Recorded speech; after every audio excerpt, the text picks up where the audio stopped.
வணக்கம்.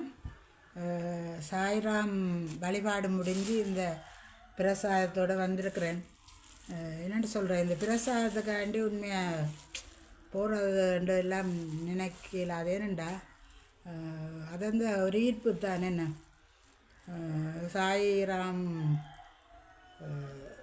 வழிபாடே வெறுத்ததில் தாங்கி அல்லது அதை விரும்பாததில் தாங்கி இப்போ சாய்ராம் சாய்ராமன்ட்டு பின்னால் தெரிகிறேன்.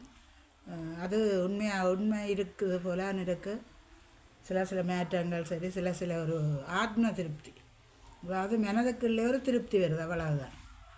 ஒரு உறங்க போனாலும் சாய்ராமன்ட்டு சொல்லிட்டு உறங்க உறக்கம் பெருமா போல இருக்கும். அப்படி நாங்கள் வைக்கிற நம்பிக்கை தான் எங்களை உண்மையாக கொண்டு சொல்கிறது. நாங்கள் நம்பிக்கை இல்லாட்டா எதுவுமே இல்லை. என்ன எல்லோரும் சொல்லுவாங்க,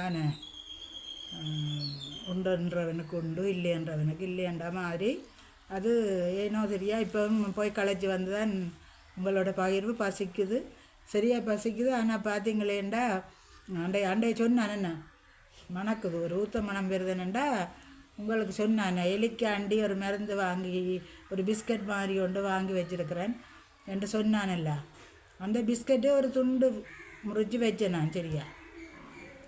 அது பார்த்தா அதையும் காணே இல்லை. பிறகு தான் அந்த பெரிய துண்டு பிஸ்கட்டை அது இருந்தது, முடிச்சு வைப்போம்னா அதையும் காணே இல்லை. இப்போ உங்கள் எலிகள் எல்லாம் போய் எங்கெங்கே இறந்து கிடக்கிறார்களோ தெரியா. அது ஒரு பேட் ஸ்மெல்லும் வருது. எல்லாத்தையும் பசிக்குது, சாப்பிட்டு உங்களுடைய கதைக்கலாம். அது கதைக்க முடியலை. ஆனாலும் இதுதான் உண்மை.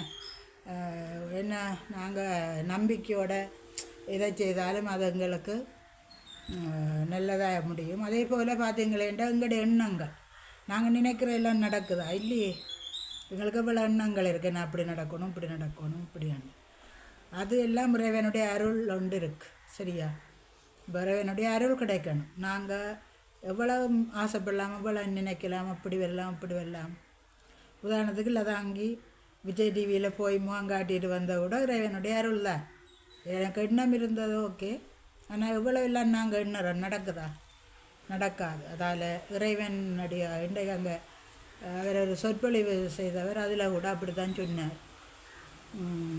இதோட உங்களுக்கு இன்னொரு பகிர்வைன்னு நான் சொல்லலாம் நினைக்கிறேன். என்னென்னா, இப்போ சில ஆலயங்கள் எல்லாம் வரமுறையாக இருக்குது. என்ன, சாரி கட்டணும் அல்லது பஞ்சாய் போடணும் இல்லை முழுசாக உடை அணியணுமெண்டு. அப்போ நாங்கள் சைவ கோயிலுக்கு போய் யோசிப்போம், எங்கட சாரி இல்லாமல் உள்ளடவே மாட்டோம். ஏனெண்டா யாராவது பார்த்துட்டா வந்து வயது வந்தவா இப்படி வாராண்டு யோசிக்கணும். ஆனால் இந்த சாய்ராம் கோயிலில் பார்த்தீங்கன்னா அநேகம் சாரி உடுத்து வர குறைவு. உண்மையிலே அது ஒரு கஷ்டம். என்ன, வயது வந்தாக்களுக்கு இன்னும் கஷ்டம். இப்போ சொல்லலாம், வயது வந்தாக்கள் தான் பண்பாட்டை பேணணும், கலாச்சாரத்தை பேணணும், சாரி அணியணும்ன்ட்டு சொல்லலாம். ஆனால் உங்களுக்கு உள்ள நடைமுறை சிக்கல் உண்மையாக விளங்காது. இப்போ பார்த்தீங்கன்னா வயது வந்தவர்கள் எல்லாம் கிளினிக், ஹாஸ்பிட்டல், எந்த ஹாஸ்பிட்டல் உண்டாலும், ஜெப்னா ஹாஸ்பிட்டல் எங்கே உண்டாலும் ஃபுல் ஸ்கர்ட் அப்படி ப்ளவுஸோடு எல்லாம் வார விஷயம் இருக்காது. ஒன்றும் தடை செய்யலை. அதை நாங்கள் ஐயோ பண்பாட்டை தமிழர் கலாச்சாரத்தை எங்களால் பேண முடியல என்ற ஒரு வருத்தம் இருந்தாலும் அது நடைமுறை சிக்கல், சரியா. அதை விட இன்னொன்று, உண்மையில் இந்த சாரியை விட ஏனைய உடுப்புகள் எவ்வளவோ பாதுகாப்பானது தான். ஏன்னா சாரிகண்டா அந்த இத்தனை பேர் சீரியல் பார்க்குறீங்களோ தெரியா. அதில் சந்தியா ராகமன்ல ஒரு சீரியலை தரிசலாக தட்டி கொண்டு யூடியூப்பில் போயிருக்க. அதில் இந்த உடற்பேற்றிய பிரச்சனை, அதாவது ஒரு ஒரு கல்வி நிறுவனத்தில் அவள் பஞ்சாபியோட, அதாவது சுடிதார் அணிஞ்சு கொண்டு போகிறா. ஆனால் சாரி தான் கலாச்சாரம் என்று சொல்லி அங்கே இதாண்டு அப்புறம் அவள் போராடி அதுக்கான காரணம் சொல்லி பேருங்க சாரி கொடுத்தா இங்கே எல்லாம் அங்கட அங்கங்கள் தெரியுது, இது ஒன்றுமே தெரியலை என்றெல்லாம் சொல்லி. அதுபோல் சில விஷயங்கள் கலாச்சாரம் பண்பாட்டை விட எங்களுக்கு இதுவும் ஒரு பாதுகாப்பாக தானே இருக்குது. உண்மையில் அங்கங்கே எங்கேயுமே அங்கே தெரிய போகிறதில்ல, இடுப்பு தெரிய போகிறதில்ல, முதுகு தெரிய போகிறதில்ல, முதுகில் ஜன்னல் வச்ச ப்ளவுஸுகளை போட்டு முதுகை காட்டுறது இல்லை, அப்படியெல்லாம் இருக்குது தானே. அப்படி பார்க்க இந்த உடையெல்லாம் இனி வருங்காலங்களில் அப்படி உடுக்கணும் இப்படி உடுக்கணுமென்றெல்லாம் கட்டாயப்படுத்த முடியாத ஒரு காலம் வருதுன்னுண்டா.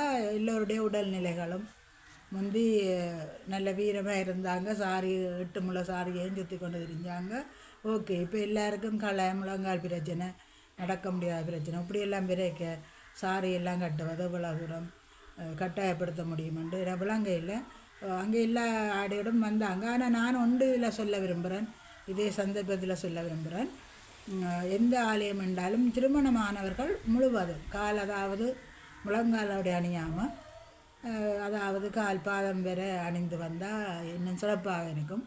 திருமணம் ஆகாதவர்களை நாங்கள் அப்படியெல்லாம் கட்டாயப்படுத்தலை, அவர்கள் விரும்பிய முழங்காலுக்குள்ளவே அணியலாம். ஆனாலும் இந்த ஒரு நாள் தானே விரலாம்னு நினைக்கிறேன். இன்றைக்கெல்லாம் வியாழக்கிழமை நிறைந்த சனம் பருவம் தானே, அப்போ சனக்கூட்டம் அதிகமாக இருந்தது. அதால் உங்களுக்கு இதில் எல்லாமே கலந்த ஒரு கலவையை உங்களுக்கு தெளிச்சிட்டு போகிறேன். சிலர் இது என்ன இதெல்லாம் யூடியூப்பில் வருதா இதெல்லாம்ன்ட்டு கேட்பாங்க. ஒரு சின்ன ஒரு பகிர்வு தான். Okay, thank you.